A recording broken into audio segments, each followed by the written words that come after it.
가족교 성도 여러분, 한 주간도 잘 보내고 계시지요? 오늘도 열왕기하 말씀을 가지고 은혜를 나누고자 합니다.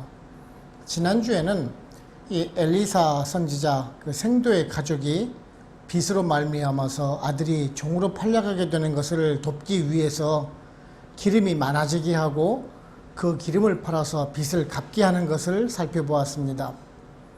오늘의 말씀은 이 엘리사의 그 두 번째 이적 사건을 기록하고 있는 것으로서 그 수넴 지방에서 엘리사를 극진하게 대접하는 여인에게 등남하게 되어서 아들을 안게 될 것을 예언해주는 그러한 사건이 기록되고 있습니다. 우리가 다음 주에도 살펴보겠지만은 이 수넴 여인이 낳은 그 아들은요, 채 성장하기도 전에 죽음을 맞이하게 됩니다. 하지만 아들을 살리고자 하는 여인의 간절함이 엘리사라 하여금 다시 살리게 하는 그런 이적을 또한 보게 됩니다. 이러한 사건은 우리가 예전에 살펴보았던 열왕기상 17장에서 살펴본 대로 그 엘리사의 그 스승이었던 엘리야가 사르밧 과부의 아들을 살리는 사건과 비슷하다라는 것을 우리가 볼 수가 있습니다. 오늘 이 사건은요, 사실은 이 북이스라엘의 장래를 보여주는 듯 하고 있습니다. 하나님의 은혜로 인해서 새롭게 태어난 생명이지만은 아무런 결실을 맺지 못하고 사라지게 될 그러한 북이스라엘을 예표하고 있다는 것을 암시하고 있는 것을 보실 수가 있습니다. 이 이사갈 지파에 속한 이 수넴 지역은요, 솔로몬이 지은 것으로 잘 알려진 아가서에서 나오는 그 술람미 여인이 바로 곧 이 수넴 지역이기도 합니다. 엘리사가 그 이스라엘과 갈멜산을 오가면서 자주 지나다녔던 곳으로 추정을 하고 있습니다. 근데 그곳에 거주하던 한 여인이 엘리사가 하나님의 사람이라는 것을 알게 되고 엘리사를 위해서 그 묵을 방을 따로 지어서 만들 정도로 아주 극진히 대접을 하게 됩니다. 이런 여인을 위해서 엘리사는 그녀를 위해서 무엇인가를 해주기를 원했지만은 여인은 만족한 삶을 살고 있기 때문에 아무것도 요구를 하지 않게 되지요. 그러던 중에 그 사환이었던 게하시를 통해서 남편은 늙었고 자녀가 없다라는 사실을 알게 되고 하나님의 섭리 가운데 아들을 낳게 될 것을 예언해 주게 됩니다. 그리고 이 엘리사의 예언대로 아들을 낳는다는 것이 오늘의 본문의 내용인데요. 오늘은 이러한 본문의 내용을 살펴보면서 일단 우리들에게 어떤 은혜를 주는지 한번 알아보도록 해보겠습니다. 첫째는요, 우리 성도는 이웃에게 친절과 자비를 베풀 수 있어야 합니다. 말씀 8절을 보시면은 하루는 엘리사가 수넴에 이르렀더니 거기에 한 귀한 여인이 그를 간권하여 음식을 먹게 하였으므로 엘리사가 그곳을 지날 때마다 음식을 먹으러 그리로 들어갔더라 라고 말씀하고 있습니다. 이 수넴이라는 지역은요, 이사갈 지파에 속한 땅입니다. 다윗의 후궁이었던 아비삭이 이곳 출신이기도 합니다. 성경에서는 술람미라고도 부르는데요, 이 솔로몬의 여인, 이 술람미 여인이 바로 곧 이곳 출신이기도 합니다. 엘리사는 주로 이제 그 갈멜산에 거주하였던 것으로 우리가 추정을 하고 있는데요. 이 수넴은 이 갈멜산에서부터 약 한 24km 정도 떨어진 곳입니다.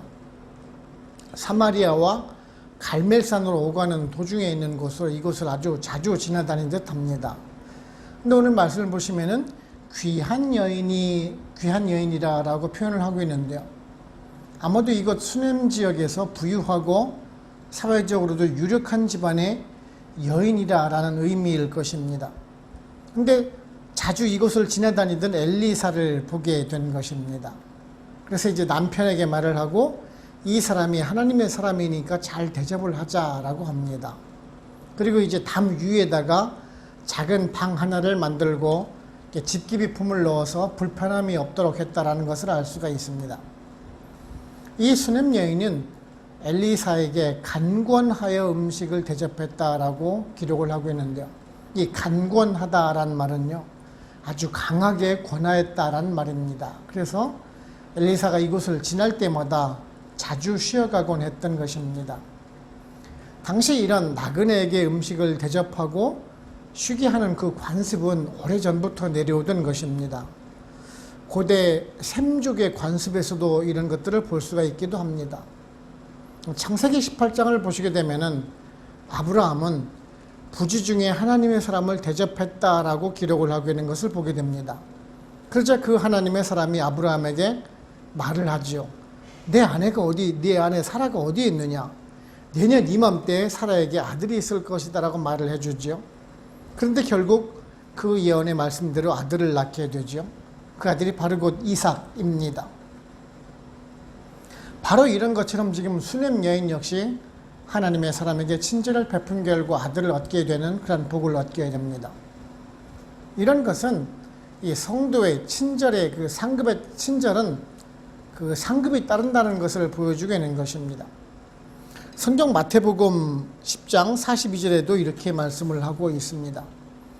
또 누구든지 제자의 이름으로 이 작은 자 중 하나에게 냉수 한 그릇이더라도 주는 자는 내가 진실로 너에게 이르노니 그 사람이 결단코 상을 잃지 아니하리라 라고 말씀하고 있습니다. 이 말씀이 무슨 뜻이겠습니까? 우리가 무엇을 바라고 손님을 대접하지는 않습니다. 하지만 기쁜 마음으로 대접을 하고 섬길 때 그것이 하나님께 기뻐하는 일이 된다라는 것입니다. 하나님께서 원하시는 것이 바로 곧 이런 것입니다. 성도가 자신의 유익만을 위해서 움켜쥐고 탐욕을 부리면은 그것을 빼앗아 버리시지만 내가 가지고 있는 손을 내밀어서 베풀 때 그 손에 빈손에 가득 채워주신다라는 말씀입니다. 그렇습니다. 이것이 베푸는 사랑이고 복받는 길이라는 말씀입니다. 세상은 온통 남의 것을 내 손으로 가지기 위해서 움켜쥐려고만 합니다. 좀 더 많이, 좀 더 높이 쌓으려고만 한다라는 것이죠. 하지만 내가 가진 것을 이웃에게 베풀고 나눌 때 내 것은 없어지는 것 같지만 다 하나님께서 채워주신다라는 말씀입니다. 채워주시기만 하는 것이 아니라 더 많은 것으로 되돌아온다는 것을 우리는 또한 알아야 하는 것입니다. 마태복음 7장 12절에서 이렇게 말씀하고 있지 않습니까? 그러므로 무엇이든지 남에게 대접을 받고자 하는 대로 너희도 남을 대접하라. 이것이 율법이요 선지자니라 라고 말합니다. 지금도 중동 지방에 가면은 아랍권에 있는 사람들은 나그네 대접하기를 하나님의 사람 대접하듯 합니다. 그냥 조건 없이 친절을 베풀지요.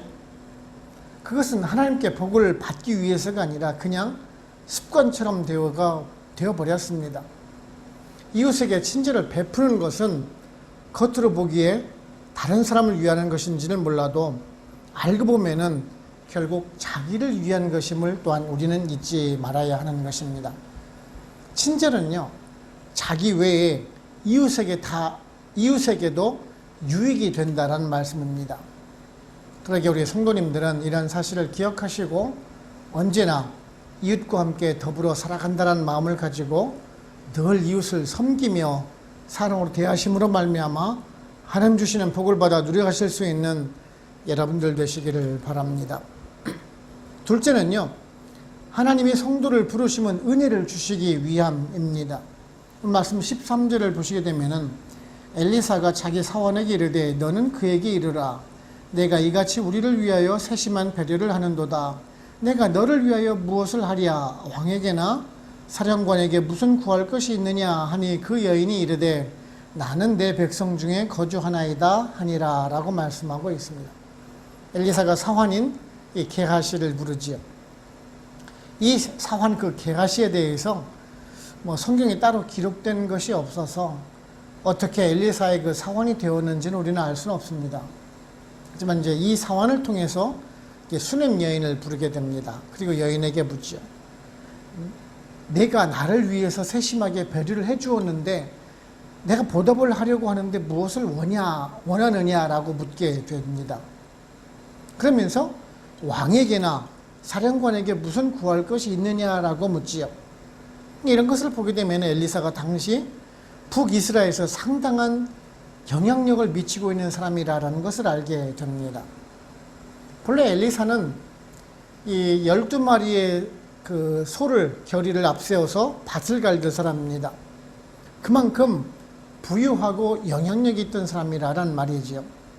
그 스승이었던 엘리야는 길르앗 지방에서 성장한 아주 가난한 집안의 사람입니다. 엘리야는 주로 광야에서 생활을 한 반면에 엘리사는 주로 성읍에 이 집에서 거주를 했고 당시 그 왕과도 아주 밀접한 관계를 형성하고 있었던 것으로 보입니다. 실제로 지난번에 살펴본 대로 그 모압과의 그 전쟁 중에 물을 공급해 준 사건으로 보아서도 우리가 알 수가 있습니다. 아무튼 엘리사는 왕과 이 군부에도 상당한 영향력을 끼치는 선지자로 활동을 한 것으로 보입니다. 그래서 수넴 여인에게 혹 너희가 왕이나 군 사령관에게 부탁할 것이 있느냐라고 묻고 있는 것입니다. 또한 이런 것으로 보아서 그 수넴 여인의 가족은요, 왕이나 군대 장관과 이렇게 관련된 일을 하고 있음을 또한 우리가 알 수가 있습니다. 뭐 그렇다고 해서 지금 뭐 정치적인 그 청탁을 하거나 청원을 하기 위해서 이런 말을 하고 있는 것은 아닙니다. 단지 그 자신에게 베풀어준 그 은혜에 다소나마 그 보답을 해주기 위해서 그 형편을 물어보면서 혹 내가 군대 장관이나 왕으로부터 뭐 부당한 대우나 처신을 받고 있는지 확인을 하고 있는 것입니다. 그래서 도와주고자 이런 말을 하고 있는 것입니다. 그런데 우리들은 이런 사실을 보면서 하나의 교훈을 얻을 수가 있습니다. 그것은 하나님께서는 성도의 일거수 일투족 하나라도 신경을 쓰고 보살펴주고 계시다라는 사실입니다. 성도의 선한 행동을 늘 지켜보면서 그 성도의 선행에 대해서 상급을 주시기 위해서 부르고 있다는 사실입니다. 지금 수넴 여인을 불러서 무엇인가를 도와주려고 하는 그 엘리사의 마음과 같다라는 것이지요. 성경을 보시게 되면 하나님의 사람들을 부르시는 모습이 정말 참 많이 기록되고 있는 것을 보실 수가 있습니다. 뭐 노아나 아브라함이나 모세나 다윗, 뭐 베드로라든지 뭐 사울, 뭐 바울이지요. 모두 하나님의 부르심을 받은 사람들입니다. 그런데요, 이런 하나님의 부르심에 처음에는 당황하고 뭐 망설이기도 했지만 결국은 그들이 어떤 결과를 맞이했습니까? 하나님의 부르심을 받아서 손해를 보거나 불행을 초래한 일이 있습니까? 아닙니다. 그저 평범하게 살아가던 사람이 하나님의 부르심을 받아서 새롭게 다시 살아가는 인생을 맞이하게 됩니다. 물론 하나님께서 부르시지 않았다면 그냥 평범한 인생을 살아갔겠죠. 그리고 그들이 하나님의 부르심을 받아서 하나님의 일을 하는 동안에 그냥 번영의 축복만을 받은 것도 또한 결코 아닙니다. 뭐 견디기 힘든 어려운 그런 시련을 겪기도 했고요. 죽음의 위기도 수없이 겪어야 했었습니다. 그러나 그들의 인생의 그 후반을 보시면 어떻게 돼가고 있습니까? 베드로, 바울 같은 사람은요, 비록 순교를 당하지만은 성경에 그 이름이 기록되는 영광스러운 인물로 우리 모두 기억을 하고 있지 않습니까? 가족 모두 구원받는 노아의 가족, 그리고 믿음의 조상이라고 불리는 아브라함, 민족의 불세출 영웅 모세, 가장 하나님의 마음에 합당했던 다윗, 우리 모두 하나님의 사람으로 복을 받은 사람들입니다. 우리를 왜 성도라고 불러주십니까? 왜 우리로 하여금 힘들고 고난 속에 두시기도 하십니까? 왜 우리를 이 작은 교회로 불러주시고 일을 맡기시는 것입니까? 모두 다 우리에게 복을 주시기 위함이 아닙니까? 그러기에 우리들은요, 이런 하나님의 부르심에 지체 없이 대답을 하고 나가야 합니다.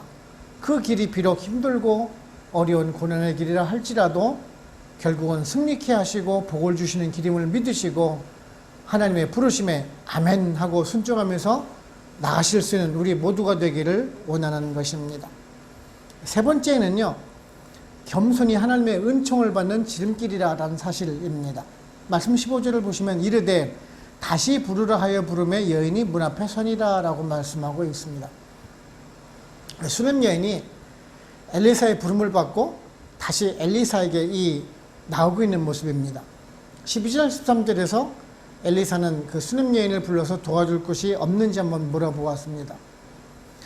겸손한 수넴 여인은 그저 자기는 백성 중에 거하고 있고 만족한 생활을 하고 있노라 대답을 하고 이제 돌아갔지요. 그래서 이제 다시 엘리사는 이 사환인 게하시를 통해서 이 여인을 다시 부르게 합니다. 다시 엘리사의 앞에 온 여인은 문 앞에 서서 엘리사의 분부를 기다리게 됩니다. 사실 지금 문 앞에 머물러 있으면서 도움을 받고 있는 사람은 엘리사이고 수냄 여인은 집의 주인입니다. 그런데 엘리사는 지금 지시를 하고 있고 수냄 여인은 순종을 하고 있는 모습을 보게 됩니다. 뭐 오늘 장면만 본다라면은 누가 주인이고 누가 손님인지를 모르는 것 같습니다. 그렇죠? 그리고 지금 수냄 여인은 엘리사의 그 문 앞에서 지금 서 있습니다. 하나님의 사람 엘리사에게 정말 예의를 갖추고 마치 종처럼 서 있었다라는 말입니다. 자신이 주인임에도 불구하고 마치 종처럼 분부를 기다렸다라는 말입니다. 참으로 겸손한 자세가 아닐 수가 없습니다. 사실 이러한 수냄 여인의 겸손이 하나님의 은총을 받은 것이겠지요. 이 겸손함이 하나님의 은혜를 받는 지름길이라는 말씀이기도 합니다. 성경을 보시게 되면 이러한 겸손함을 갖춘 사람들이 하나님의 은혜를 받는 그런 모습이 많이 기록되고 있는 것을 보게 됩니다. 사도행전 10장을 보시게 되면 베드로 앞에 절하고 베드로를 극진히 대접했던 고넬료라고 있습니다. 그는 이방인입니다. 그리고 로마군의 군인 장교입니다. 그렇지만은 겸손히 베드로의 발 앞에 엎드려 영접함으로 말미암아 그의 가정에 속한 모든 사람에게 구원의 은총이 있었습니다. 열왕기하 5장 이제 다음에 다시 따라보겠지만은 아람의 군대 장관 나아만도 있습니다. 아람의 군대 장관이면은 군사를 지휘하는 최고위 직위를 가진 사람입니다. 뭐 요즘 말하면은 뭐 국방부 장관 같은 사람이겠죠. 요단강에서 몸을 7번 씻으라는 그 지시에 순복을 합니다. 그는요, 자신의 지위를 이용해서 물을 떠오라라고 할 수도 있는 사람입니다. 내가 뭐 체면이 있는데 뭐 그리 깨끗하지도 않은 요단강에서 그 나병이 든 몸을 들쳐가면서 몸을 씻는다는 것이 그리 쉬운 일은 아닙니다. 하지만 말씀에 순종함으로 치유되는 이적을 경험하지 않았습니까? 베드로전서 5장 5절을 보시면 이런 말씀이 있습니다. 젊은 자들아 이와 같이 장로들에게 순종하고 다 서로 겸손으로 허리를 동이라. 하나님은 교만한 자를 대적하시되 겸손한 자들에게는 은혜를 주시느니라 라고 말씀하고 있습니다. 사실 우리가 이 겸손함을 갖추기가 그리 쉬운 일은 아닙니다. 늘 자신을 높이고자 하는 그런 욕망이 우리를 잡고 있기 때문에 그렇습니다. 조금이라도 자랑할 것이 있으면 자랑하고 싶고요. 조금 높은 위치에 있으면 군림하고 싶고, 조금 많은 돈이 있으면 교만이 앞서는 것이 사실입니다. 하지만은요, 그 재물이 많음이, 지위가 높음이, 많이 배운 그 학업 지식이 여러분을 구원해 주겠습니까? 결코 아닙니다. 물론 생활하는데 조금의 도움은 될지도 모르겠습니다. 하지만 교만은요, 결코 우리의 자존감을 높여주지 못한다라는 사실입니다. 교만은요, 사실 우리들 마음속에 있는 그 열등감에 대한 반대급부로 나타나는 현상입니다. 그 부족함을 교만함으로 채워보려는 것입니다. 그래서 자랑을 하거나 교만한 사람을 보면은 사실 불쌍한 생각이 듭니다. 얼마나 정말 없이 살았으면은, 얼마나 자존감이 낮았으면은, 얼마나 못 배운 것이 한이 되었으면 저럴까 하는 동정심마저 든다라는 것입니다. 반대로요, 자신을 낮추는 그런 겸손함을 가진 사람은 그 겸손함 속에서 가지고 있는 그 넉넉함을 보게 됩니다. 오히려 그런 모습이 더없이 많은 것을 가지고 있다는 생각마저도 듭니다. 그래서 겸손이 교만을 이긴다라는 말이기도 합니다. 성경에서도 하나님은 겸손한 자에게 은혜를 베풀어 주시고 함께 해주시겠다는 말씀이 얼마나 많이 있는지 모르겠습니다. 우리 배달교회 성도님들은요, 늘 이런 사실들을 기억을 하시고 언제나 하느님 앞에 겸손함으로 단장할 수 있는 우리 모두가 되기를 원합니다. 이런 모습이 더욱 여러분을 하나님 앞에 바른 성도로 세워주시고 더 많은 복으로 함께 해 주실 것입니다. 결론적으로 말씀드리게 되면은 17절을 보시면은 여인이 과연 잉태하여 한 해를 지나 이맘때쯤에 엘리사가 여인에게 말한 대로 아들을 낳았더라 라고 말씀하고 있습니다. 이 수렘 여인이 한 해가 지나고 나서 이제 아들을 얻게 됩니다. 이것은 수렘 여인이 엘리사를 잘 섬겼기 때문에 엘리사가 고마워서 선물로 준 것이 아닙니다. 즉 엘리사 선지자의 그 개인적인 생각으로 아들을 얻게 될 것이다 라고 말을 해주는 것이 결코 아니라는 말씀이에요. 선지자를 통해서 전해준 하나님의 약속이라는 사실입니다. 수렘 여인은 남편이 나이가 많아서 자식을 생산할 수 없다는 것을 잘 알고 있었습니다. 사실 불가능한 일입니다. 아브라함의 부인이었던 사라도 마찬가지였었습니다. 90이 넘은 자신이 아들을 볼 것이다라는 그 천사의 말을 듣고 웃었습니다. 그저 그냥 농담으로만 얘기했던 것입니다. 그런데요, 하나님의 약속대로 이삭을 얻게 됩니다. 지금 수렘 여인도 아들을 보게 됩니다. 전세의 기록에 의하면 이 얻은 아이가 하박국이라는 말씀이 있습니다. 남유다가 멸망을 하고 참혹한 상태에 이르게 할 것이지만은 하나님의 은혜로 다시 회복할 것을 예언하는 선지자가 바로 곧 그 하박국 선지자이죠. 수렘 여인이 결코 아이를 가질 수 없다라는 그 개인적인 생각을 뛰어넘어서 하나님의 역사하심이 후대에까지 연결되고 있다는 것을 생각하면은 그 하나님의 은혜가 얼마나 큰지 우리가 알 수 있는 것 같습니다. 그렇습니다. 하나님의 약속은요, 우리의 생각을 뛰어넘습니다. 우리가 상상하는 그 이상이라는 말씀입니다. 지금은 비록 불확실하고 언제 이루어질지 모르는 아무런 상황이라 할지라도 반드시 이루어진다라는 것입니다. 하나님의 때, 하나님의 방법으로 이루어 주실 것입니다. 그러기에 하나님의 자녀된 삶을 살아가는 우리들은요, 우리를 향하신 그 하나님의 뜻을 살펴가면서 오늘도 최선을 다해서 성도다운 삶, 그 하나님의 뜻에 순종하는 삶을 살아가심으로 인해서 수렘 여인처럼 하나님의 복을 받아 누리실 수 있는 우리 베델교회 모든 성도님들 다 되시기를 주님의 이름으로 축원을 합니다. 기도하겠습니다. 하나님 아버지 감사합니다. 오늘도 말씀을 통해서 저희들에게 교훈해 주시니 감사합니다. 수렘 여인이 하나님의 사람 엘리사를 극진히 대접을 하게 되고 또한 엘리사는 이런 수렘 여인을 위해서 아들을 얻을 것이다라는 하나님의 약속을 전해주게 되는 모습을 보면서 이 서로 간의 신뢰와 사랑의 규제를 보게 됩니다. 정말 오늘날은 이웃에 누가 살고 있는지 성도들 간에도 관심이 없고 오직 자신의 이기적인 신앙인의 모습을 보곤 합니다. 오늘 말씀을 받으면서 사도 바울이 가르침을 받은 자는 말씀을 가르치는 자와 모든 것을 함께 하라라는 그러한 교훈을 생각해 보게 됩니다. 우리가 성도로 하나님의 자녀가 되었듯이 하나님께서 우리를 사랑하신 것을 알았듯이 우리도 이런 사랑을 나누면서 살아가기를 원합니다.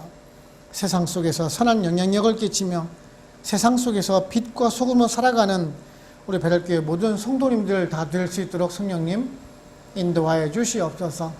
이제 또한 남은 한 주간도 주님과 동행하며 주님의 뜻을 따라가며 순종하며 하나님의 뜻을 찾아갈 수 있는 우리 베델교회 성도님 다 되도록 성령님 이끌어 주시옵소서. 오늘도 저희들에게 귀한 말씀을 허락해 주심에 감사하옵고 예수님의 이름으로 기도하옵나이다. 아멘.